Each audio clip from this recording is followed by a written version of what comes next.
Mi abuela solía decir que los muertos no descansan donde hay deudas de sangre. Crecí escuchando esas palabras en la vieja casona de Guanajuato, donde cada rincón parecía susurrar secretos antiguos.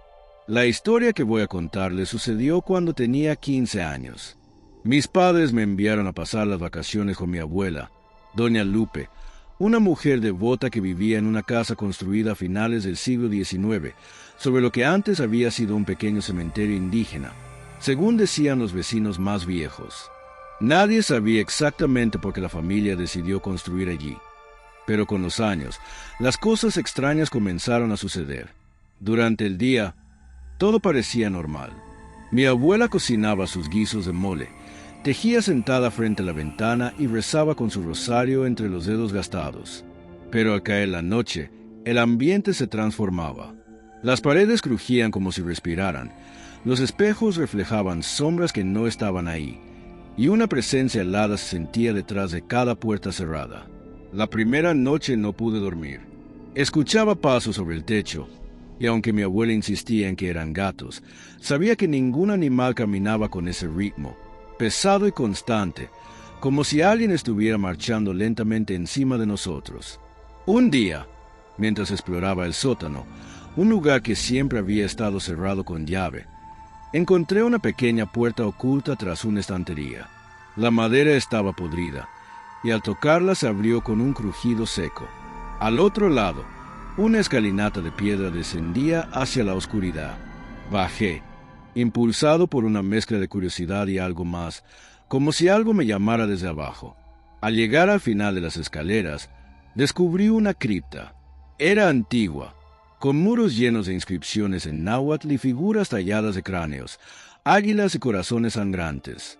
En el centro, había una tumba rota, abierta, como si alguien o algo hubiera salido de ella. Esa noche, los sueños me arrastraron a un mundo oscuro. Vi a un hombre con túnica negra, con un rostro cubierto por una máscara de obsidiana. Me hablaba en una lengua que no entendía, pero podía sentir su odio, su deseo de venganza. Al despertar, tenía las manos llenas de tierra húmeda y un olor a incienso quemado impregnaba la habitación. Corrí a contarle a mi abuela, pero en lugar de sorprenderse, se persignó rápidamente y me pidió que no volviera al sótano. «Has despertado algo que llevaba dormido por generaciones», me dijo con voz temblorosa. Esa misma noche, mientras rezábamos frente al altar de la Virgen de Guadalupe, las velas apagaron solas. La puerta principal se abrió con violencia, y un viento frío recorrió la sala. Al fondo del pasillo, una figura alta y encapuchada se materializó. No tenía rostro, solo oscuridad, y avanzaba lentamente hacia nosotros. Mi abuela gritó una oración que nunca había escuchado antes, una mezcla de español con náhuatl. La figura se detuvo, pero no desapareció. Se quedó ahí, mirándonos con su vacío, como esperando algo. Durante los días siguientes, todo se volvió más tenso. Las paredes sangraban en las madrugadas, las estatuillas de santos aparecían quebradas y la cruz de madera que colgaba sobre la cama de mi abuela giraba boca abajo sin que nadie la tocara.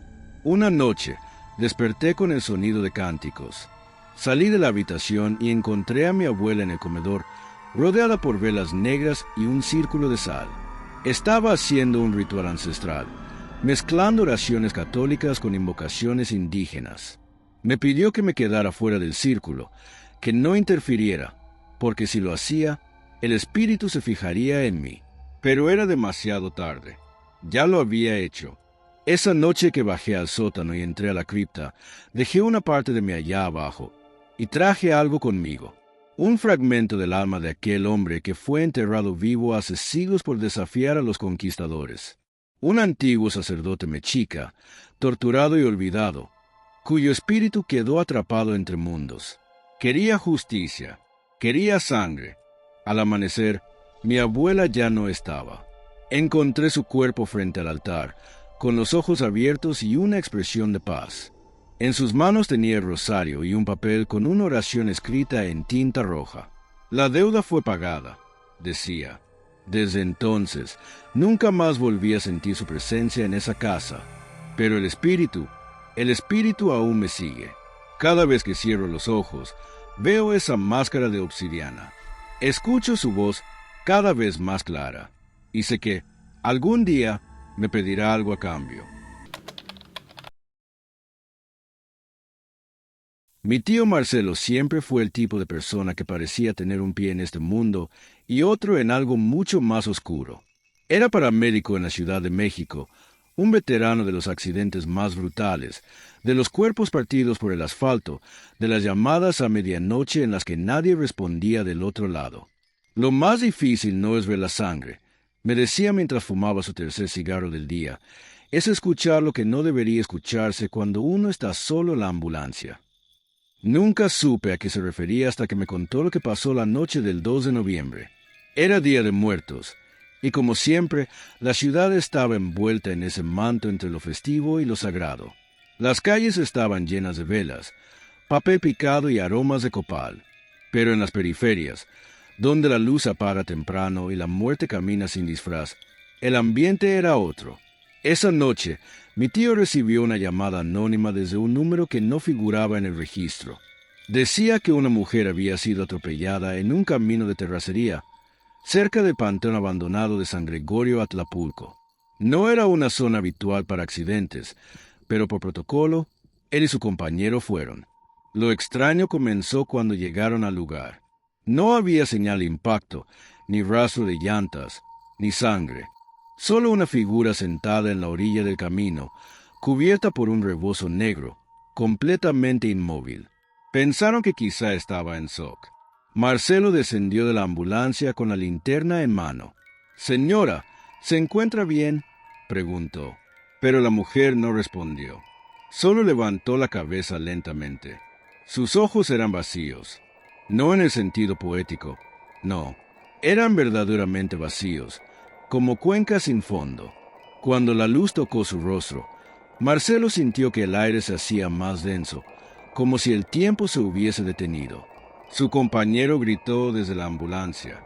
Las luces comenzaron a parpadear. El motor se apagó sin razón. La radio solo emitía estática. Marcelo intentó retroceder, pero no podía mover las piernas. Fue entonces cuando la mujer se levantó lentamente y comenzó a caminar hacia él. No lo hizo como una persona normal. Su cuerpo parecía flotar a unos centímetros del suelo. En ese momento, escuchó una voz.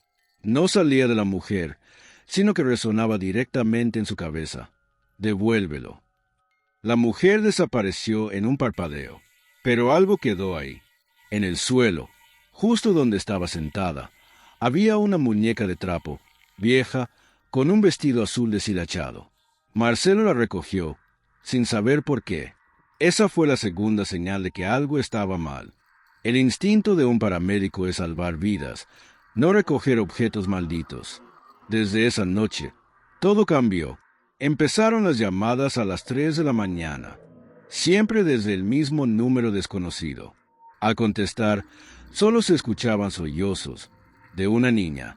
A veces decía su nombre, Catalina. Otras veces, solo murmuraba la misma frase una y otra vez. «No fue mi culpa, no fue mi culpa».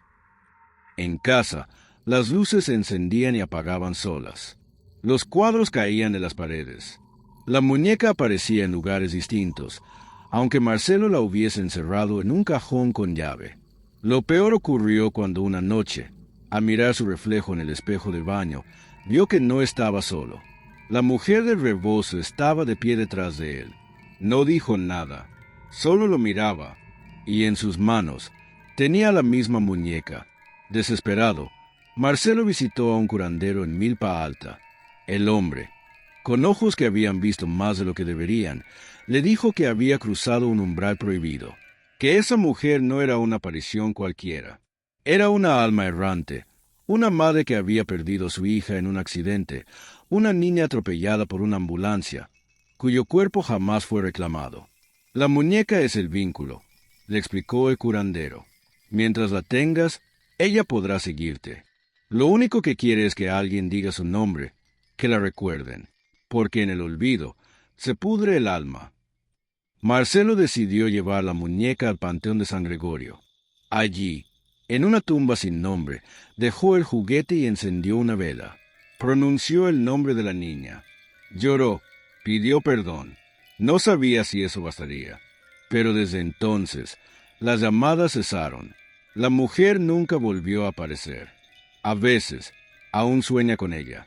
En los sueños, la niña juega en un campo de flores, y la mujer del rebozo la observa desde lejos, como una sombra protectora. Lo más difícil no es ver la sangre, me repitió hace poco. Es vivir sabiendo que no todos los muertos quieren irse. Algunos solo esperan que alguien los escuche.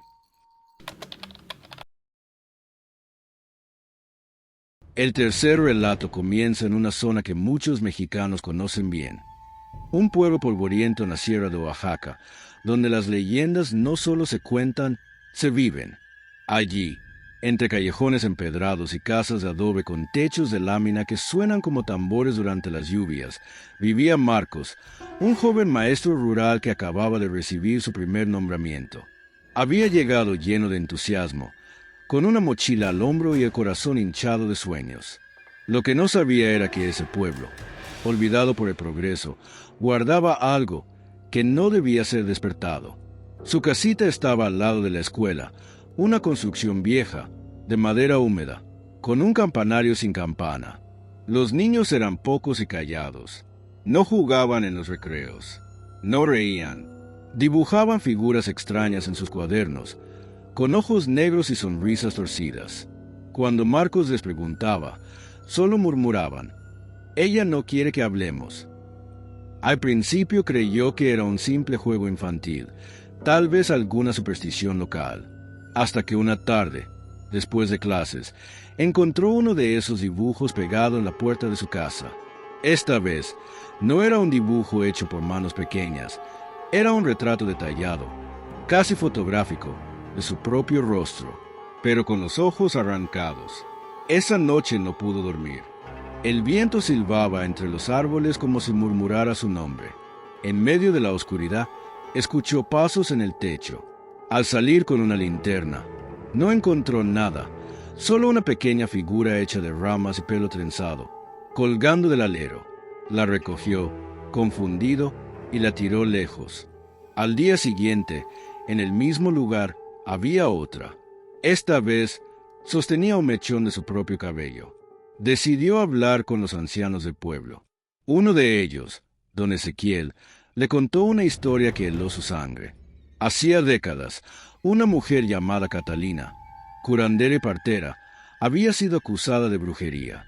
Decían que hacía rituales con los recién nacidos, que robaba sus almas para ofrecerlas a algo que vivía más allá del monte. Una noche, la lincharon. La arrastraron por el pueblo, le rompieron los huesos y la quemaron viva en lo alto de una colina.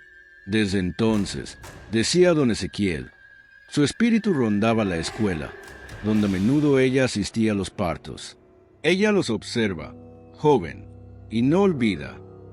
Marcos no quería creerlo, pero esa noche, al revisar su cuaderno de notas, encontró palabras escritas en una letra que no era la suya. No debiste venir. A la mañana siguiente, uno de los niños no apareció. Nadie dio explicación. Cuando preguntó, una madre le dijo con la voz rota: «Ella se lo llevó, como se llevó al mío». Fue a la colina. Allí, entre cenizas viejas y cruces rotas, encontró una cueva. Dentro, los muros estaban cubiertos de símbolos pintados con sangre seca. Había muñecos de trapo colgados del techo y una especie de altar con velas aún encendidas. En el centro, una figura negra, cubierta con un velo, lo observaba. No tenía rostro, pero su presencia era como un cuchillo en el pecho. No podía moverse, no podía gritar. Escuchó su nombre, pero no de una voz humana. Era como si la misma tierra lo llamara. Solo logró escapar porque tropezó y rodó colina abajo. Al regresar al pueblo, nadie lo miraba a los ojos. Nadie volvió a hablarle. Esa noche, la escuela ardió. Nadie hizo nada. Al día siguiente, lo único que quedaba en pie era el campanario, y colgando de él, un muñeco de trapo con su camisa y su reloj. Marcos desapareció. Su habitación estaba intacta, pero la cama estaba cubierta con tierra, como si alguien hubiese dormido bajo el suelo. Dicen que a veces, por las noches, los niños aún dibujan su rostro, sin ojos. Y si te acercas a esa colina, en noches sin luna, aún puedes escuchar su voz, o la de ella. Nunca se sabe quién está hablando, hasta que es demasiado tarde. En un pequeño poblado al norte de Michoacán, rodeado por vastos campos de maíz y montañas que parecen susurrar antiguos secretos al viento, ocurrió algo que los ancianos aún no logran explicar. Este es el relato de Leonel, un joven periodista de la Ciudad de México, que viajó hasta ese lugar tras recibir una carta anónima. La nota, escrita con caligrafía temblorosa, decía: «Aquí los muertos caminan, y nadie dice nada». Al principio pensó que se trataba de una historia inventada, un mito más para rellenar su blog de crónicas urbanas. Pero lo que encontró allí cambió su vida para siempre. Al llegar, el pueblo parecía deshabitado. Las casas estaban cerradas, las ventanas cubiertas con mantas o tablas de madera, y ni un solo niño corría por las calles. En la plaza central, un viejo estaba sentado junto a una pila de veladoras encendidas, incluso bajo el sol. Leonel se acercó, pero el anciano no habló. Solo le señaló una dirección: una casa apartada, hecha de adobe, con una puerta negra llena de marcas halladas.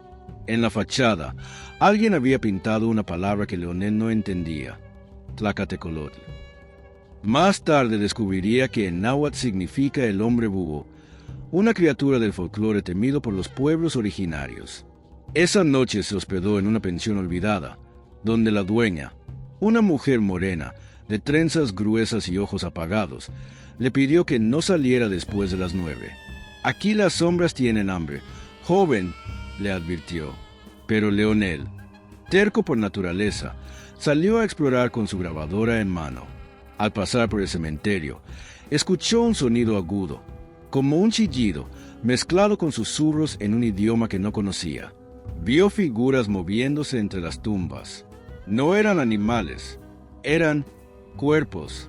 Caminaban torcidos, con movimientos bruscos, como si los controlara una fuerza invisible. Uno de ellos se volvió hacia él. No tenía ojos, pero Leonel sintió que lo veía. Corrió como nunca antes en su vida, con el corazón a punto de reventar. Al día siguiente, exigió respuestas. Algunos vecinos, en voz baja, le contaron que cada año, durante las semanas previas al Día de Muertos, algo se abría en el monte, una grieta, un umbral. No era un portal a otro mundo, sino una puerta a este. Los muertos de pasado volvían no para visitar a sus seres queridos, sino para arrastrar con ellos a los vivos. «No todos los difuntos son buenos», dijo un niño que lo observaba desde una esquina. «Algunos murieron mal, furiosos, sedientos de venganza». Intrigado, Leonel decidió ir al monte. Subió con una lámpara, guiado solo por los lamentos que parecían venir desde lo profundo de la tierra. En lo alto, encontró un claro con piedras dispuestas en forma de espiral. Al centro, una fosa cubierta con hojas secas y huesos rotos. De pronto, el suelo tembló. Algo se arrastraba por debajo. Un brazo delgado, con la piel seca como papel quemado, emergió de la tierra. Luego otro, y luego una cara, o lo que quedaba de ella. Leonel gritó, pero su voz fue absorbida por el viento. Las figuras comenzaron a rodearlo, caminando en círculos. Murmuraban nombres. Algunos, reconoció, eran los firmantes de otras cartas que había recibido. Gente desaparecida, colegas, amigos. De pronto, todo quedó en silencio, y desde la grieta, una figura gigantesca emergió. Tenía alas de plumas negras y ojos rojos como brasas. No hablaba, pero su presencia lo aplastaba. Era el Tlacatecolotl, el espíritu de un antiguo sacerdote que, según la leyenda, fue enterrado vivo por desafiar a los dioses. Ahora regresaba cada año, exigiendo nuevas almas para su ejército de muertos. Leonel intentó escapar, pero tropezó. Cayó dentro de la espiral y al instante sintió cientos de manos tirando de él. Manos frías, huesudas. Gritó, rogó, ofreció todo lo que tenía. Pero en ese lugar, las palabras no tienen poder, solo los nombres. Y el suyo ya había sido escrito entre los condenados. Días después, su cámara fue encontrada a la entrada del pueblo. Estaba intacta. Dentro, solo un video, la imagen temblorosa de un rostro distorsionado, sin ojos, susurrando en náhuatl. Y al fondo, un canto funerario, acompañado por el batir de alas. Desde entonces, nadie vuelve a ese lugar. Y si lo hacen, jamás regresan.